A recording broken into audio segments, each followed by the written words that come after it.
Good morning बच्चों। हम लोग आज अभाज्य संख्याएं और भाज्य संख्याओं के बारे में पढ़ेंगे। इसके पहले हमने यूक्लिड विभाजन प्रेमिका के बारे में पढ़ा था। उसकी मदद से मासा कैसे निकालते हैं वो हमने देखा। हम लोगों ने कुछ क्वेश्चंस भी किए यूक्लिड विभाजन प्रेमिका के हेल्प से। उससे रिलेटेड और भी जो क्वेश्चंस आपकी एक्सरसाइज में दिए हुए हैं उनको आप लोग खुद से करने की कोशिश करें। अगर उनमें कोई प्रॉब्लम आती है तो आप हमसे पूछ सकते हैं। जो भी क्वेश्चन में प्रॉब्लम है आप हमको भेज दीजिएगा, मैं इसको सॉल्व करके भेज दूंगा। अब आज हम लोग पढ़ेंगे अभाज्य संख्याएं और भाज्य संख्याएं।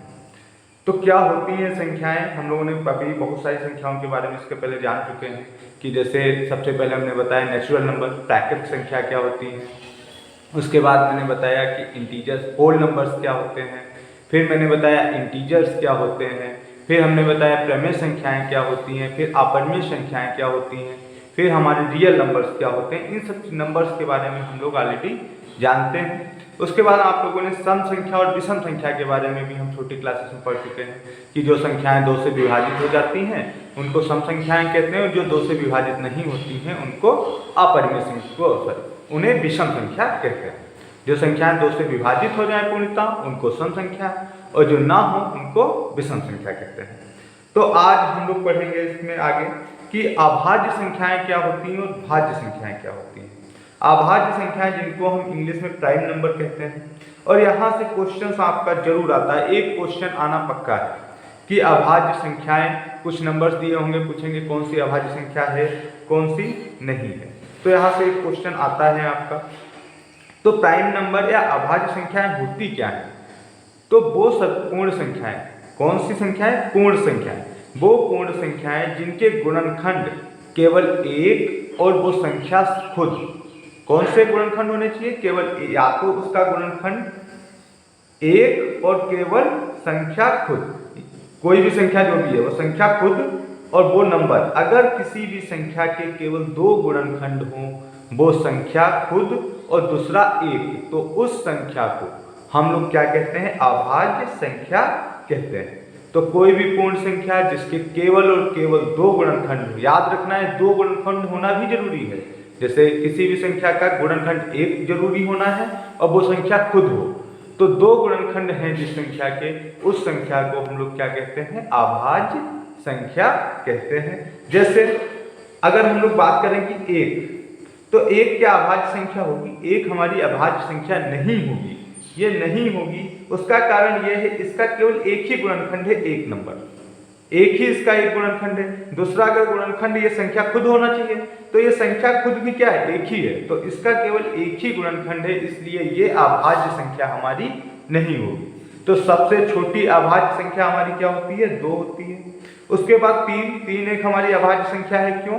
क्योंकि इसके केवल 2 ही गुणनखंड है, एक तो एक और एक खुद संख्या है।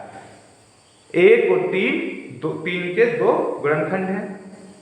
5 भी हमारी अभाज्य संख्या है क्योंकि इसके भी केवल 2 गुणनखंड हैं, 1 और 5, और कोई भी संख्या इसको पूर्णतः विभाजित नहीं करेगी। तो हमें एक चीज समझ में आ गई, अभाज्य संख्याएं क्या होती हैं? वो संख्याएं जिनके केवल और केवल 2 गुणनखंड होते हैं, एक और संख्या खुद, तो उसको हम लोग क्या कहते हैं? अभाज्य संख्या। दूसरा क्या है? भाज्य संख्याएं। तो भाज्य संख्याएं क्या होती हैं? कंपोजिट नंबर, भाज्य संख्याएं। तो कंपोजिट, इनको इंग्लिश में क्या कहते हैं? Composite number. तो भाज्य संख्याएं क्या होती हैं? उन पूर्ण संख्याओं को भाज्य संख्याएं कहते हैं जिनके स्वयं, जो खुद और संख्या 1 के अतिरिक्त और भी गुणनखंड हों। जैसे यहाँ पे 4 के गुणनखंड क्या क्या है? एक तो गुणनखंड है इसका, क्योंकि 1 से पूर्णतः विभाजित हो जाएगा। 2 है, 2 दूना 4, 2 से पूर्णतः विभाजित हो जाएगा। और 4 से भी पूर्णतः विभाजित हो जाएगा। तो 4 के कितने गुणनखंड हुए? 1, 2 और 4। तो वो सारे नंबर्स भाज्य संख्याएं कहलाते हैं जिनके संख्या खुद और 1 के अतिरिक्त कम से कम एक और गुणनखंड हो। तो ये चीज क्लियर है। भाज्य और अभाज्य संख्याएं, अभाज्य संख्याओं में क्या था? जिसमें केवल और केवल 2 ही गुणनखंड हो, एक और संख्या खुद। और भाज्य संख्याएं वो संख्याएं होती हैं जिनमें एक तो खुद वो हो गुणनखंड, दूसरा एक उसका गुणनखंड हो, इन दोनों के अतिरिक्त एक और गुणनखंड होना चाहिए। अब इससे इन दो चीजों से एक 3 पॉइंट हमारे बनते हैं और क्वेश्चन जो आएगा आपका वो यहाँ से क्वेश्चन डायरेक्ट आता है।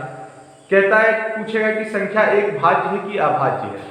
तो याद रखना है, संख्या जो एक है ना तो अभाज्य संख्या है और ना ही भाज्य संख्या है।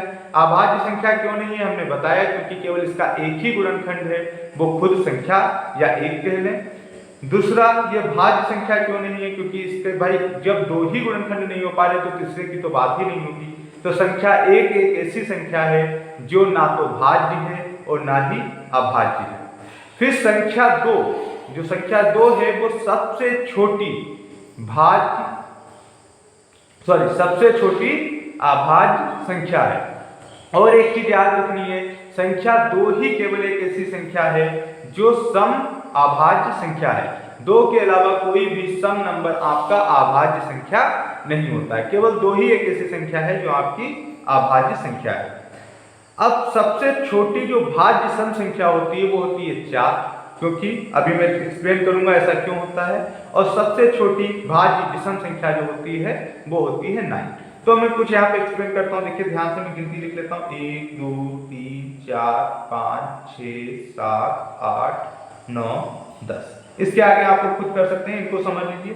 तो एक हमारी ना ही भाज्य संख्या है और ना ही अभाज्य संख्या है, क्योंकि इसका केवल एक ही गुणनखंड है, वो है 1। इसलिए ये ना तो भाज्य है, ना ही भाज्य है और ना ही अभाज्य है।